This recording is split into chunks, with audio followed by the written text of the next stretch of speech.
अजीज़ तलबा और तालिबात, Farooq foundation online school के ज़रिए यकसा नसाब के मुताबिक तालीम हासिल करें। अगर हमारी वीडियोस पसंद आएँ तो चैनल को सब्सक्राइब करें और दोस्तों के साथ शेयर करें और बेल आइकन को लाजमी दबाएं ताकि आइंदा आने वाली तालीमी वीडियोस आप हासिल कर सकें। अस्सलाम वालेकुम स्टूडेंट्स, उम्मीद है आप सब खैरियत से होंगे। तो स्टूडेंट, लास्ट वीडियो में हम लोगों ने यूनिट नंबर 3 कंप्लीट किया था, उसकी रिव्यू एक्सरसाइज की थी। आज हम स्टार्ट करें यूनिट नंबर 4 जिसका नाम है फाइनेंशियल अरिथमेटिक। इसमें हम लोग डिस्कस करेंगे रेशियोज को, प्रोपोर्शन को। ये रेशियो और प्रोपोर्शन का कॉन्सेप्ट आपने पहले ले लिया होगा। तो रेशियो होती है किसी भी चीज़ के दरमियान क्या तनासुब है, उसकी क्या रेशियो है। और प्रोपोर्शन हम लोग अभी यहाँ पे करेंगे। प्रोपोर्शन की जो इम्पोर्टेंट डेफिनेशन है इस यूनिट की वो मैंने यहाँ बोर्ड पे लिख दी है। तो फर्स्ट प्रोपोर्शन होता क्या है हम लोग ये चेक करेंगे। The equality of two ratios is called proportion. तो जो रेशियो है उसको आप लोगों ने डिस्कस कर लिया होगा पहले पिछली क्लासेस में। तो क्या होता है इक्वालिटी ऑफ टू रेशियोज, यानी एक रेशियो हमारे पास है ए और बी और सेकंड रेशियो है हमारे पास सी और डी। तो इन दोनों के दरमियान जो इक्वालिटी होगी उसको हम क्या कहेंगे, प्रोपोर्शन कहेंगे। The equality of two ratios is called proportion. Next हमारे पास है काइंड्स ऑफ प्रोपोर्शन। तो हमारे पास टू इसकी टाइप्स हैं काइंड्स ऑफ प्रोपोर्शन की, एक है डायरेक्ट प्रोपोर्शन, एक है इनवर्स प्रोपोर्शन। तो सबसे पहले हम चेक करते हैं डायरेक्ट प्रोपोर्शन को। The relationship between to ratios in which increase or decrease in one quantity causes a proportional increase or decrease in second quantity is called a direct proportion। मतलब इसमें हमारे पास टू रेशियोज होती है, मतलब to ratios की equality होती है प्रोपोर्शन में। डायरेक्ट रिलेशन कब होगा इसका, डायरेक्ट प्रोपोर्शन कब होगी, जब एक ए अगर इंक्रीज हो रहा है तो सी भी इंक्रीज होगा, या फिर सी इंक्रीज हो रहा है तो ए भी इंक्रीज होगा। क्योंकि ए के परस्पेक्टिव अगर हम देखें तो सी आता है और बी के परस्पेक्टिव देखें तो हमारे पास डी आता है। ए के इंक्रीज होने से सी इंक्रीज हो जाएगी या सी के इंक्रीज होने से ए इंक्रीज हो जाएगा। और इसी तरह डिक्रीज वाले केस में अगर ए डिक्रीज हो रहा है तो सी डिक्रीज हो जाएगा, और अगर सी वाली क्वांटिटी डिक्रीज हो रही तो ए भी डिक्रीज हो जाए। तो इसको क्या कहेंगे हम, डायरेक्ट प्रोपोर्शन कहेंगे। The relationship between to ratios in which increase और decrease in one quantity causes a proportional increase or decrease in second quantity is called a direct proportion। इसी तरह अभी हमने ए और सी को डिस्कस किया, डी के इंक्रीज होने से अगर बी इंक्रीज हो जाए या फिर डी के डिक्रीज होने से बी डिक्रीज हो जाए तो इसको हम क्या कहेंगे, डायरेक्ट प्रोपोर्शन। अगर एक चीज़ इंक्रीज हो रही है तो दूसरी चीज़ भी इंक्रीज होगी, दूसरी क्वांटिटी भी इंक्रीज होगी, और अगर एक क्वांटिटी डिक्रीज हो रही तो सेकंड क्वांटिटी है वो भी डिक्रीज होगी, तो उसको कहेंगे हम डायरेक्ट प्रोपोर्शन। सेकंड टाइप हमारे पास है inverse proportion. The relationship between two ratios in which increase in one quantity causes a proportional decrease in one quantity and vice versa। तो इनवर्स प्रोपोर्शन क्या है, डायरेक्ट प्रोपोर्शन के बिल्कुल opposite है। Direct proportion में क्या होता था, एक चीज़ के बढ़ने से दूसरी चीज़ भी बढ़ रही होती थी, इंक्रीज हो रही थी, या एक चीज़ के कम होने से दूसरी चीज़ भी कम हो रही थी। इनवर्स प्रोपोर्शन में क्या होता है, increase in one quantity causes a proportional decrease in second quantity. एक क्वांटिटी के इंक्रीज होने से सेकंड क्वांटिटी डिक्रीज हो जाए तो वो क्या होगा, इनवर्स प्रोपोर्शन होगा, या फिर एक के ज़्यादा होने से दूसरी चीज़ कम हो जाए तो ये होगा इनवर्स प्रोपोर्शन। नेक्स्ट हमारे पास डेफिनेशन है कंपाउंड प्रोपोर्शन की। तो कंपाउंड प्रोपोर्शन की डेफिनेशन है द रिलेशनशिप बिटवीन टू और more proportions is known as the compound proportion. तो इसका हम लोगों ने इंट्रोडक्शन देख लिया है। फाइनेंशियल अरिथमेटिक की जो बेसिक डेफिनेशन है प्रोपोर्शन का, kinds of proportion, direct proportion, inverse proportion और कंपाउंड प्रोपोर्शन। अब हम स्टार्ट करते हैं एक्सरसाइज 4.1। तो स्टूडेंट, एक्सरसाइज 4.1 का क्वेश्चन नंबर 1 मैंने बोर्ड पे लिख दिया। इसकी स्टेटमेंट हमारे पास है 30 man repair a road in 56 days by working 6 hours daily. In how many days 45 man will repair the same road by working 7 hours daily. मतलब उन्होंने बताया कि 30 आदमी हैं जो एक रोड को 56 डेज में रिपेयर करते हैं। अगर वो एक दिन में 6 घंटा काम करते हैं तो कितने दिनों में 45 आदमी उसी रोड को रिपेयर करेंगे अगर वो 7 घंटे रोज़ाना काम करें तो इसमें हम लोग सॉल्व करेंगे। तो इसमें हम लोगों ने क्या करना है, इसमें हम लोगों ने जो चीज़ फाइंड करनी होती है उसको हम सबसे पहले देखते हैं। तो आप लोग देखें, उन्होंने कहा हाउ मैनी डेज, तो जो डेज है वो हम लोगों ने फाइंड करना है। तो सबसे पहले हम लिखेंगे यहाँ पे डेज को, उसके बाद रेशियो, देन हमारे पास क्वांटिटी गिवन है मैन, तो हम यहाँ पे लिखेंगे मैन, देन रेशियो, और उसके बाद जो थर्ड क्वांटिटी वो हमारे पास है डेज, तो हम लोग रेशियो में लिखेंगे डेज। ठीक है, अब हम जो हमारे पास फिगर्स गिवन है वो हम इसमें पुट करेंगे। तो सबसे पहले हमारे पास है डेज, तो हमारे पास कितने डेज है? 56 डेज। 56 डेज लिखेंगे। मैन कितने हैं? 30 मैन है, और डेज कितने हैं? 6। सॉरी, यहाँ पे डेज की बजाय ऑर्स आएगा, मिस्टेक हो गई, यहाँ पे हमारे पास आएगा ऑर्स, डेली ऑर्स। तो वो कितने हैं? 6 ऑर्स है।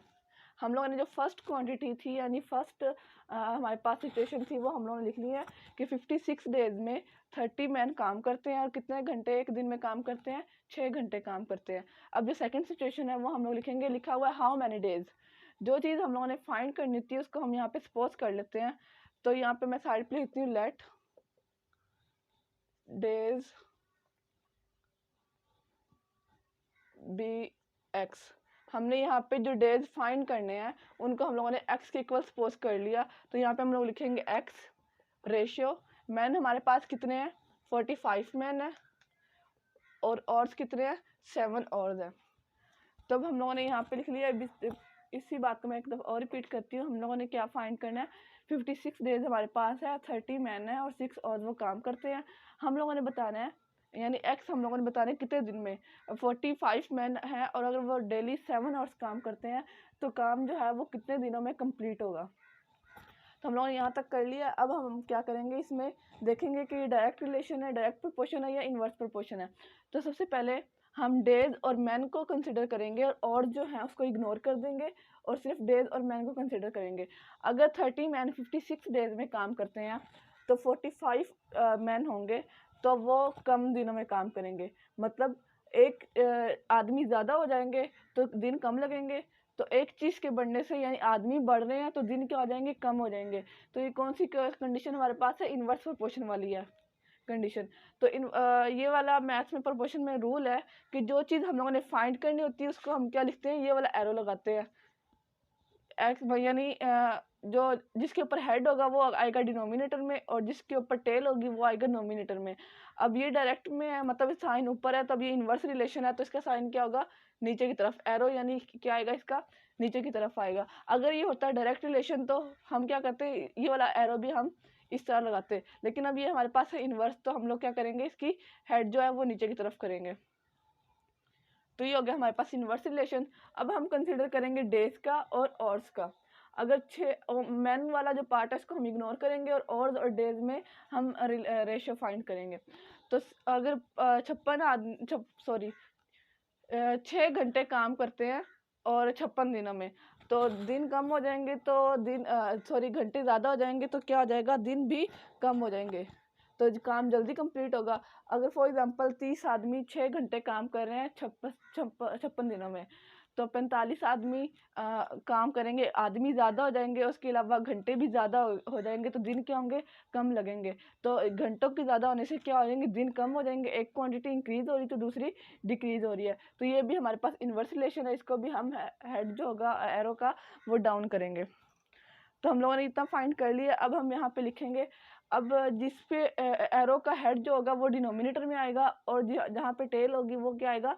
नोमिनेटर में आएगा। तो हम यहाँ पे लिखेंगे x/56 इज इक्वल्स टू 30/45। यहाँ पे हम मल्टीप्लाई का साइन लगाएंगे 6/7। x/56 is equals to 30/45 multiply 6/7। अब हमने इसको सोल्व करना है। तो ये 45 में 30 डिवाइड हो रहा है 5 पे। 5 1 जार 5, 5 3 15, 5 1 जार 5, 5 2 जार 10। तो ये हमारे पास आ गया 12/13 मल्टीप्लाई, ये हो जाएगा हमारे पास, सॉरी यहाँ पे हमारे पास आएगा 6 आएगा। 5 1 जार 5, और ये आ जाएगा 5 3 जार 15, और 5 6 जार 30। तो हमारे पास आ गया 6/13 मल्टीप्लाई 6/7। अब हम इसको फर्दर सोल्व करेंगे। सॉरी यहाँ पे हमारे पास आएगा 5 9 जार 45। ये कैलकुलेशन में थोड़ी मिस्टेक हो गई। 5 6 जार 30 और 5 9 जार 45। अब ये 3 पे डिवाइड हो रहा है। 3 2 जार 6, 3 3 जार 9। अब ये क्या आ जाएगा? 3 2 जार 6।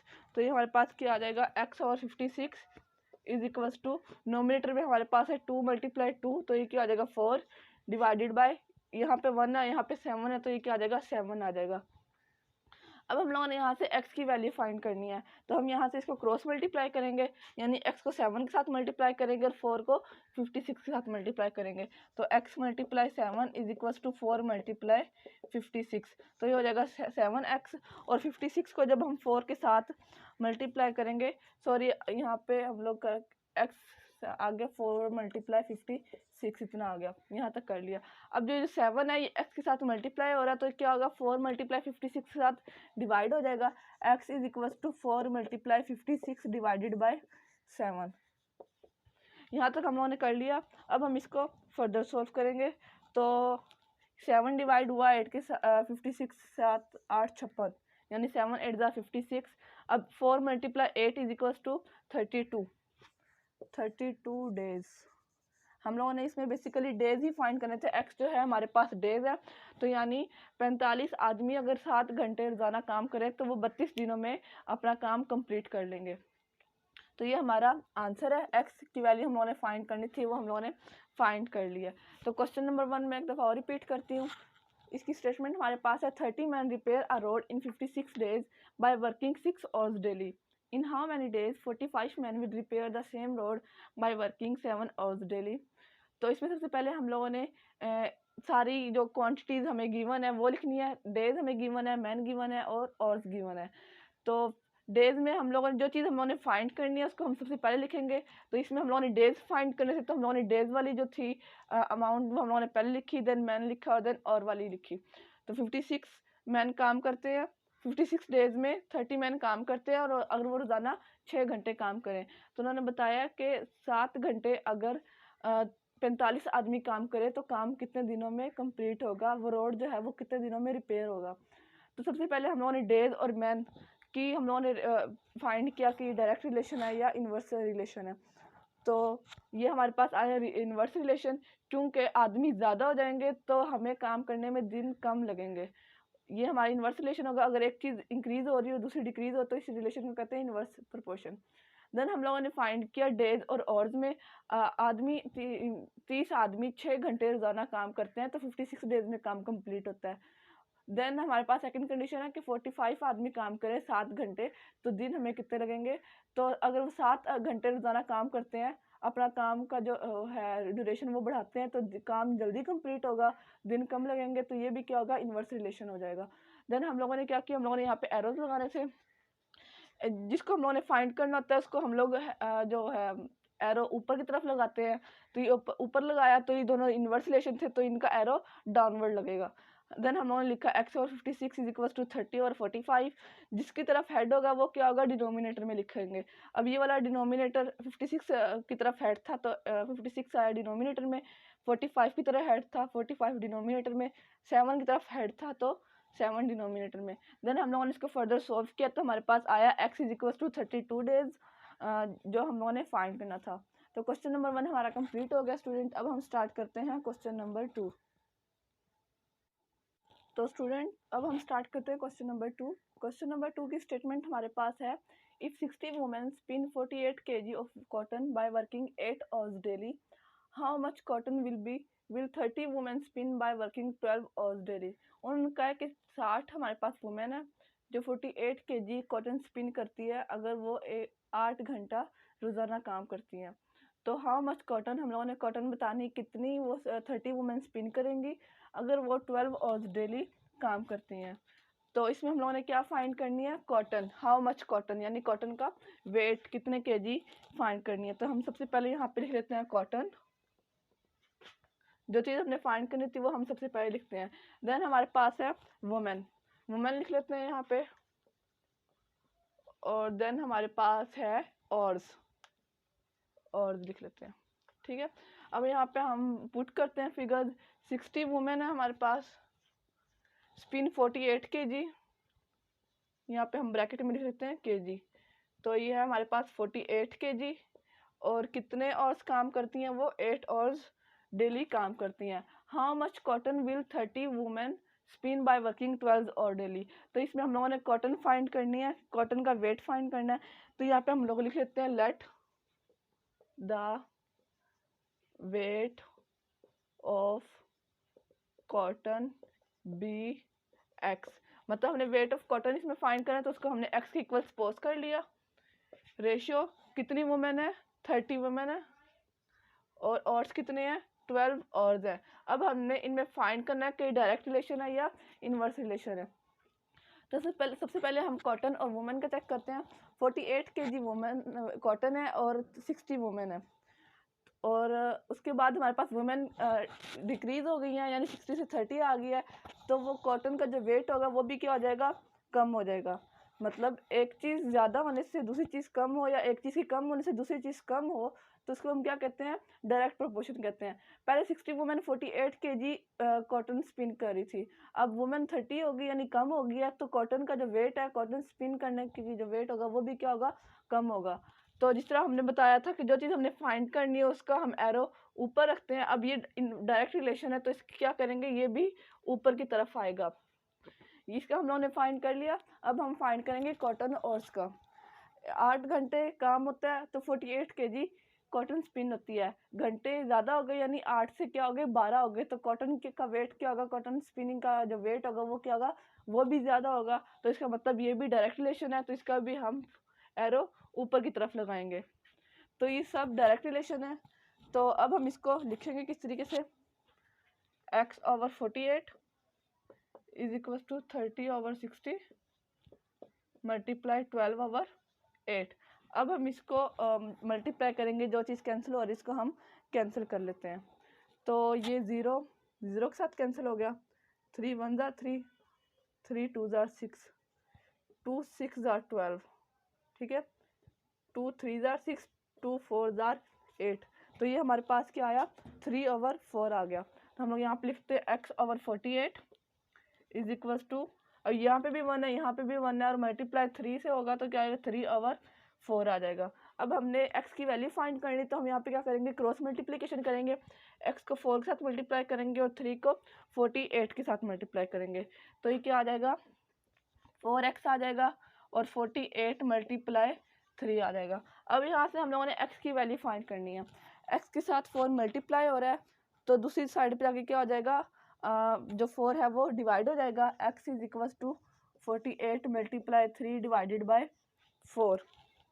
अब जब हम 48 को 3 के साथ मल्टीप्लाई करेंगे, तो ये हमारे पास क्या आएगा, 144 आएगा, 144 डिवाइडेड बाय 4। अब यहाँ पे हम डिवीजन करेंगे, तो ये क्या आ जाएगा, 4 3 ज़ा 12, 4 6 ज़ा 24। तो ये क्या आ जाएगा, x इज इक्वल टू 36, और ये हमने केजी में वेट फाइंड करना था, तो ये आ जाएगा x is equal to 36 kg। ये हमारा आंसर है। तो स्टूडेंट क्वेश्चन नंबर 2 हम लोगों ने कंप्लीट कर लिया। इसी क्वेश्चन को मैं एक दफ़ा और रिपीट करती हूँ।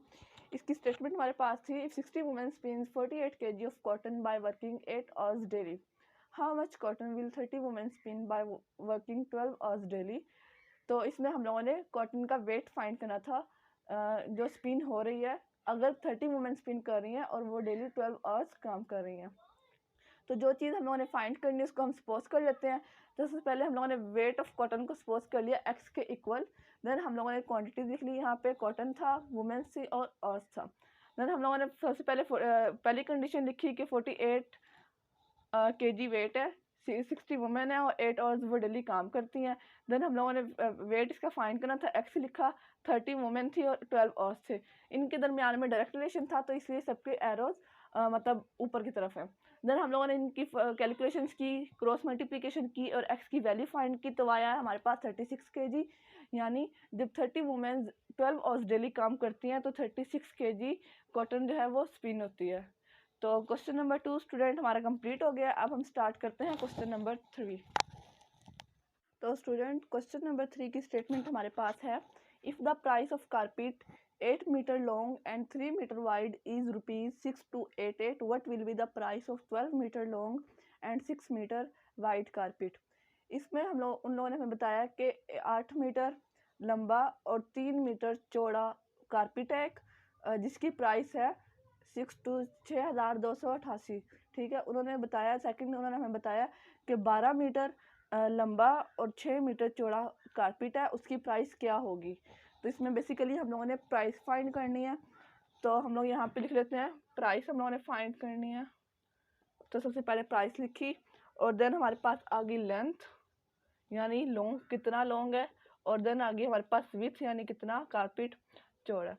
तो सबसे पहले हम जो फिगर है वो पुट कर लेते हैं। 8 मीटर लॉन्ग यानी 8 मीटर उसकी लेंथ है, तो यहाँ पे हम लोग लिख लेते हैं ब्रैकेट में मीटर, यानी मीटर इसका क्या है, यूनिट है। 8 मीटर लॉन्ग और 3 मीटर विथ आ गई इसकी, और उसकी प्राइस कितनी है 6288 उसकी प्राइस है। देन हमारे पास है what will be the price of 12 metre long. अब हम लोगों ने इसमें प्राइस फाइंड करनी है, तो हम लोग यहाँ पे सपोज कर लेंगे let the price of carpet be x. X के इक्वल हमने इसको सपोज किया क्योंकि एक्स हमने फाइंड करना है। लेंथ कितनी है हमारे पास 12 मीटर है, और 6 मीटर क्या है विथ है। अब हमने इसमें फाइंड करना है कि डायरेक्ट प्रोपोर्शन है या इन्वर्स प्रोपोर्शन है। अगर 8 मीटर, सबसे पहले हम विथ को इग्नोर करते हैं, प्राइस और जो लेंथ है इसमें हम प्रोपोर्शन फाइंड करते हैं। सॉरी कि इन्वर्स प्रोपोर्शन है या डायरेक्ट प्रोपोर्शन है। 8 मीटर अगर वो लंबा है तो उसकी प्राइस इतनी है 6288। लेंथ ज़्यादा होगी तो प्राइस भी इसकी ऑब्वियसली ज़्यादा हो जाएगी। एक चीज़ के बढ़ने से, एक क्वांटिटी के इंक्रीज़ होने से दूसरी क्वांटिटी इंक्रीज़ हो तो वो क्या होता है, डायरेक्ट रिलेशन होता है। तो ये हमारे पास आ गया डायरेक्ट रिलेशन। अब हम लोग फाइंड करते हैं प्राइस और विथ के दरमियान में प्रोपोर्शन। 3 मीटर उसकी विथ है तो उसकी प्राइस है 6288 रुपीज़। उसके बाद विथ इंक्रीज हो गई है तो ऑब्वियसली उसकी प्राइस भी इंक्रीज हो जाएगी। एक चीज़ के इंक्रीज होने से, एक क्वांटिटी के इंक्रीज होने से दूसरी क्वांटिटी इंक्रीज हो रही है तो वो क्या होगा, डायरेक्ट रिलेशन होगा, इसलिए इसका एरो भी अपवर्ड आ जाएगा, ऊपर की तरफ आ जाएगा। तो ये तीनों क्या है, डायरेक्ट प्रोपोर्शन है। अब हम इसकी सारी जो कैलकुलेशन है वो हम लोग यहाँ पे देख सकते हैं। सबसे पहले आएगा हमारे पास x/6288 इक्वल 12/8 मल्टीप्लाई 6/3 हम लोगों ने लिख लिया है। अब हम इसको सॉल्व करेंगे तो ये क्या आएगा, 3 1 ज़ा 3, 3 2 ज़ा 6, 2 4 ज़ा 8, 2 6 ज़ा 12, 2 2 ज़ा 4, 2 3 ज़ा 6। ये 2 इसके साथ हो गया कैंसिल। अब सिर्फ हमारे पास यहाँ पे भी 1 है, यहाँ पे भी 1 है, और यहाँ पे क्या है 3 है। तो ये क्या आ जाएगा x/6288 इज इक्वल्स टू 3। ठीक है। अब क्या होगा, यहाँ पे हम इसको क्रॉस मल्टीप्लाई करेंगे तो अब ये 3 है तो इसके डिनोमिनेटर में जब कुछ नहीं होता तो वो क्या होता है, ऑब्वियसली 1 होता है। ठीक है। इसको हम क्रॉस मल्टीप्लाई करेंगे तो x 1 के साथ मल्टीप्लाई हुआ तो क्या आ गया, x आ गया। अब 3 मल्टीप्लाई होगा 6288 के साथ, तो x इज इक्वल टू, जब हम 6288 को 3 के साथ मल्टीप्लाई करेंगे तो हमारा आंसर आएगा 18864। और ये क्या है, हमारे पास प्राइस है क्वेश्चन नंबर 3 का आंसर, यानी 18864 इसकी प्राइस होगी अगर वो 12 मीटर लंबा होगा कारपेट और 6 मीटर जो है वो चौड़ा होगा। तो स्टूडेंट क्वेश्चन नंबर 3 एक दफ़ा और रिपीट करती हूँ। इसमें हमारे पास था, if the price of carpet 8 metre long and 3 metre wide is ₹6288, what will be the price of 12 metre long and 6 metre wide carpet. इसमें हम लोगों ने प्राइस ऑफ कारपेट बतानी है, पर्सपेक्टिव ऑफ लेंथ और विथ। तो सबसे पहले हम लोगों ने सपोज कर लिया let the price of carpet be x. Price, length और विथ को हम लोगों ने लिखा प्रोपोर्शन में, और प्राइस हमारे पास गिवन थी फर्स्ट कंडीशन में 6288, 8 मीटर्स की लेंथ थी और 3 मीटर्स की विथ थी। देन हम लोगों ने प्राइस फाइंड करनी थी, 12 मीटर लॉन्ग कारपेट था और 6 मीटर वाइड था वो उसकी विथ थी कारपेट की। देन हम लोगों ने लिख लिया डायरेक्ट रिलेशन था, तो हम लोगों ने जब इसको क्रॉस मल्टीप्लाई किया एक्स की वैल्यू फाइंड करने के लिए तो हमारे पास क्या प्राइस आई 18864। ये क्वेश्चन नंबर 3 का आंसर है। तो स्टूडेंट क्वेश्चन नंबर 1, 2 और 3 हम लोगों ने सॉल्व कर लिए। नेक्स्ट वीडियो में हम लोग क्वेश्चन नंबर 4, 5 और 6 सॉल्व करेंगे। अगर आपको हमारी वीडियोस पसंद आए तो चैनल को लाइक और सब्सक्राइब करें ताकि आपको हमारी आने वाली वीडियोस मिल सके। शुक्रिया।